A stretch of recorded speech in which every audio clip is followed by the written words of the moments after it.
আগের দিনের বেঁচে যাওয়া ভাত দিয়ে তৈরি করে ফেলবেন এবার মজাদার ফ্রাইড রাইস, তাও আবার 5 মিনিটে।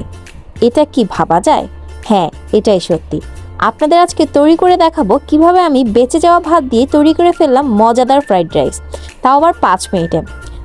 হ্যালো, আসসালামু আলাইকুম এভরিওয়ান। কি অবস্থা সবার, কেমন আছেন? আশা করি সবাই অনেক অনেক ভালো আছেন। আজকে আমি আপনাদের মাঝে তৈরি করে দেখাবো কিভাবে আমি খুব সহজে আগের দিনের বেঁচে যাওয়া ভাত দিয়ে তৈরি করে ফেললাম ফ্রাইড রাইস।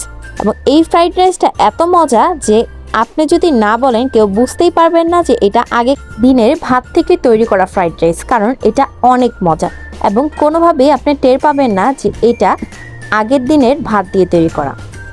খুব সহজে আপনারা এ ধরনের ফ্রাইড রাইস বাসায় তৈরি করে ফেলতে পারবেন। যখন আপনাদের ভাত এক্সট্রা থাকবে কিংবা আগের দিনের ভাত বেঁচে যাবে, সে ভাত দিয়ে আপনারা তৈরি করতে পারবেন এই ফ্রাইড রাইস।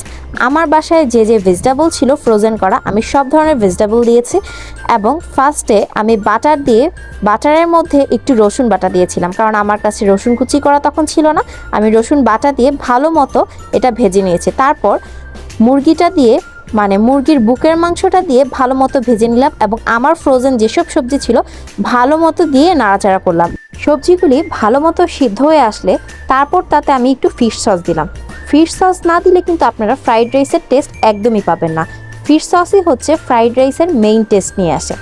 তারপর আমি ফিশ সস, সয়া সস এবং ওয়েস্টার সস দিয়ে ভালো মতো এখানে নাড়াচাড়া করলাম এবং আগের দিনের ভাতগুলি দিয়ে ভালো মতো নাড়াচাড়া করলাম। তারপরই হয়ে গেল আমার একদম মজাদার বাসায় তৈরি ঘরোয়া স্বাদের ফ্রাইড রাইস। আজকের রেসিপিটা কেমন লাগলো অবশ্যই কিন্তু জানাবেন। ভালো থাকবেন সবাই, আল্লাহ হাফেজ।